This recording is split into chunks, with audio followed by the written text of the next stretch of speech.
ginagawa mo po yung pag-compare ng mga ibang channel, hindi ka makafocus ng channel mo, is magi-give up ka po or madadown ka dahil iniisip mo na sila na sumikat na, ganyan, marami na silang followers, mayroon na silang mga subscriber, ganyan, marami na, tapos ang daming viewers. Kaya nga, magda-down ka talaga, hindi ka talaga aangat dahil iniisip mo talaga na mas lamang sila. Tips ko sa inyo, only ganyan lang po talaga kayo. Focus lang po talaga sa kanyang channel para ma-achieve nyo yung dahil channel nyo yan hindi nila channel yan.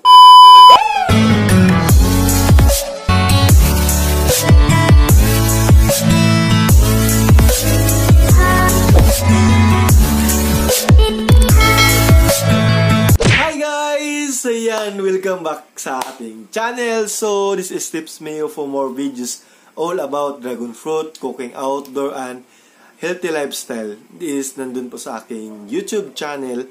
So, i-click nyo lang po yung playlist. Hanapin nyo po yung mga title na dragon fruit, how to plant dragon fruit, basta ganyan, mga cooking outdoor, lifestyle, at saka mga tips video po.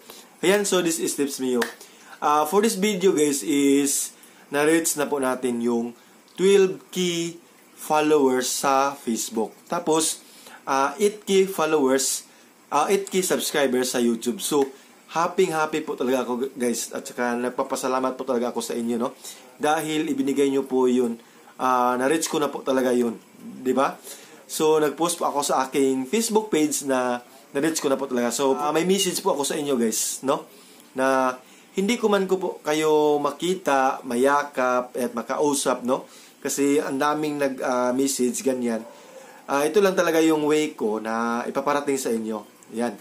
So, sa mga lahat po na nag-share, nag-like, nag-comment every live ko, at saka sa mga video ko sa YouTube, maraming salamat po talaga. Sa mga nag-share, ganyan, followers, at saka sa mga nag-subscribe. Again, so ayan, maraming salamat guys. So, i-share ko sa inyo guys kung saan ako nagsimula. Kung bakit ako nagiging vlogger or nagiging YouTuber. Yan. So first guys, yung video ko po talaga, yung account ko po talaga sa YouTube is since 2008 pa yun. Tapos, yung upload ko yun doon guys is only slideshow, tapos may music background, pero hindi pa yun may sahod yung YouTube. Yes, wala pa yung sahod at saka sa Facebook, di ba?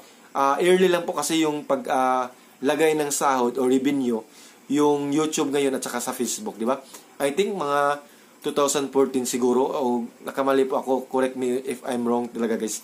Ayan, so hindi po ako eksperto kung kailan nagsimula po yung pagsasahod ng YouTube at saka sa Facebook. 2020 guys, 2019 siguro yun. Yes, 2019 nag-upload po ako ng video. Yes, sakuna. Tapos dalawa na po yung video ko. Yung una is yung slideshow at saka yung sakuna.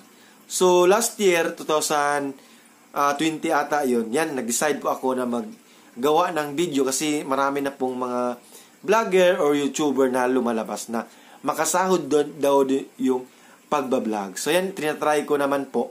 So una ko talagang video kasi dinidelete ko po yung dalawang video ko kasi ang pangit tingnan tapos walang nanonood. May nanonood pero konti lang kasi searchable video yun.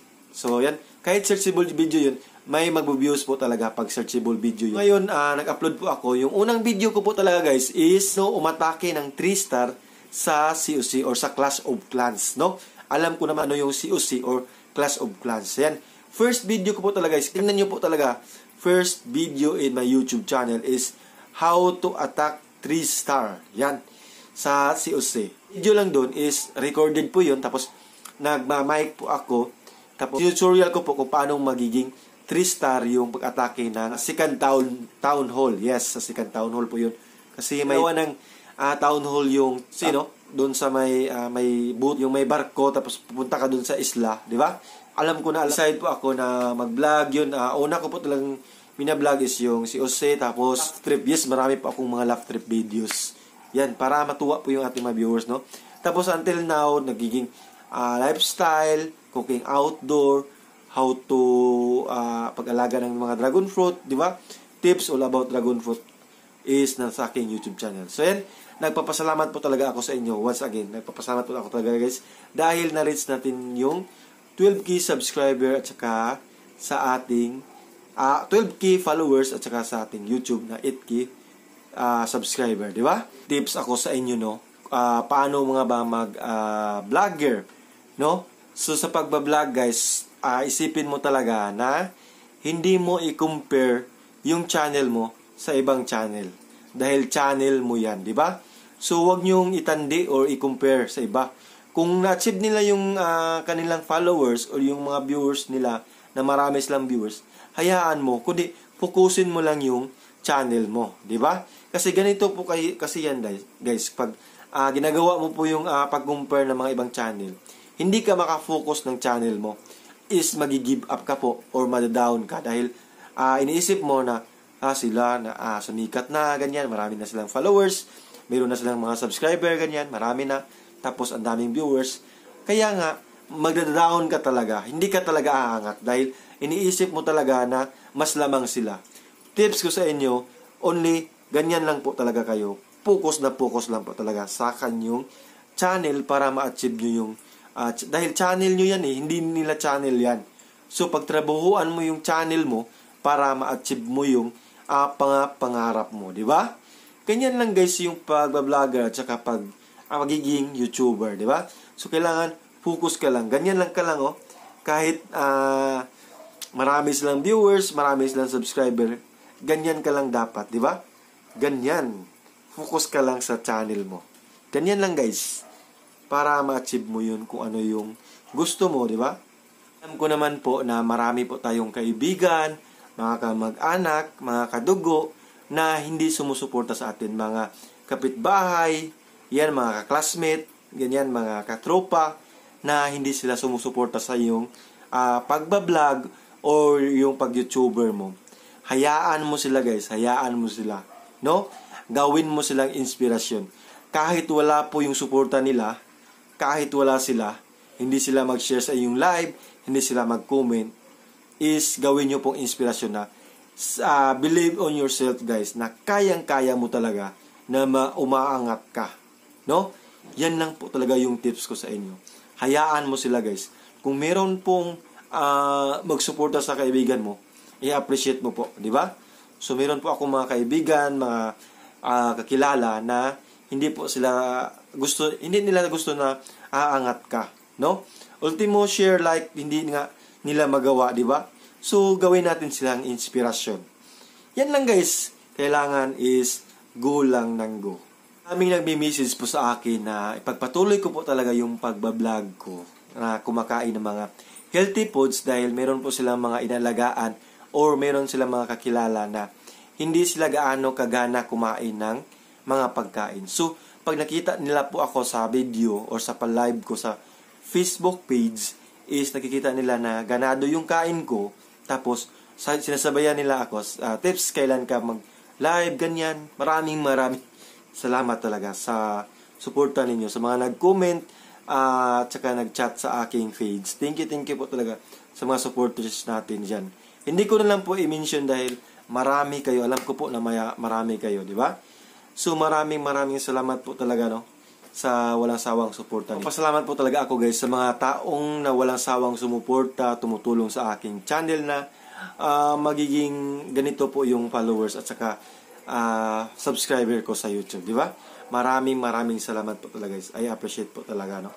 Dahil kung hindi sa inyo, guys, or wala tayong mga sharer, mga liker, mga comment, at saka yung mga followers natin at saka subscriber, is wala din ako ngayon dito sa aking tinatayuan. Na yung sa akin lang talaga guys is mapasaya ko po kayo, maipakita ko po sa inyo.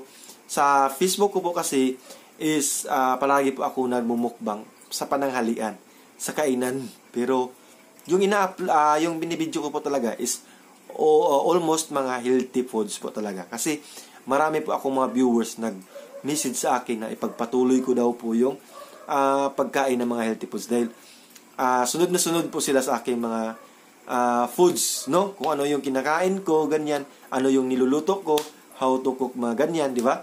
So, I appreciate po talaga, maraming salamat talaga guys. Dahil alam ko po na malayo pa po tayong mararating. Dahil sa inyo po yan, tandaan nyo. Dahil sa inyo po yan. malayo tayong mararatingan, di ba? And guys, so yung pag YouTube talaga is hindi po mahirap. Yung pag YouTube talaga guys is mahirap po talaga, di ba? First po talaga guys is isabihin ko sa inyo kung bakit mahirap, no? First is una, mahihain ka talaga sa camera, di ba? Sa akin nga is GOC, tapos video lang, tapos nagsasalita ako. Hindi ko po ipinapakita yung mukha ko dahil mahiya nga ako, di ba? Alam ko naman na sa first video mo talaga, maraming magbabash dyan. First magbabash dyan is yung mga friends mo, kakilala mo, di ba? Sabihin nila na, si Tips, hindi maganda tingnan, magbablog, di ba? So, go lang guys, kasi, ma-achieve mo rin yan kung ano yung na-achieve ko ngayon na 12k followers ka, 8,000 subscriber, di ba? So, go. Dinmahin nyo po yung mga bashers na yan, yung mga negative comment na yan. Kasi, meron din po ako mga negative comment, mga bashers, ayan, ay hindi maganda, pero tama naman po sila, di ba? Tama po sila. Kung ano yung nakikita nila sa video, is, i-comment talaga nila, guys. For example, nung kumain kami dun sa farm, tapos yung lamisa namin is, madumi. Natural po, madumi po talaga yun, kasi, simentado po yung lamisa namin. So, pinabayaan ko na lang po. Kasi nga, nakita nila yun eh. Totoo naman po na madumi po talaga yung simentado na lamisa. Kahit tususin namin, ang daming lumot nun, di ba? So, pinabayaan ko na lang po sila at saka nagpapasalamat po ako sa kanila, di ba? Dahil, kitang-kita nila na pinapanood, ini-end talaga nila yung video, di ba? So, yung mga bashers guys, wag natin silang, wag natin silang patulan, di ba? Gawin po nyo silang inspirasyon dahil sila po yung nakakaalam kung ano yung mali sa video mo. So, kung ano yung mistake mo or kung ano yung sinasabi nila, studyhan mo po para magiging okay po yung video mo at saka hindi ka na magkamali, di ba? Yung mga bashers natin is tinitingnan kung ano yung mga mali natin, no? So, sa mga bashers ko dyan, thank you po talaga ng marami. At saka sa hindi mga bashers, sa mga solid supporters ko. Thank you. I appreciate po talaga.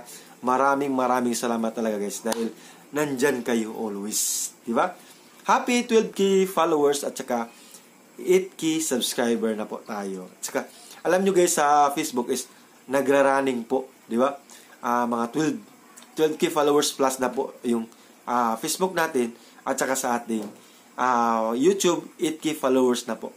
Maraming salamat talaga sa mga walang sawang sumuporta kay Tips Mio. Keep safe always po and God bless everyone. Thank you for watching guys.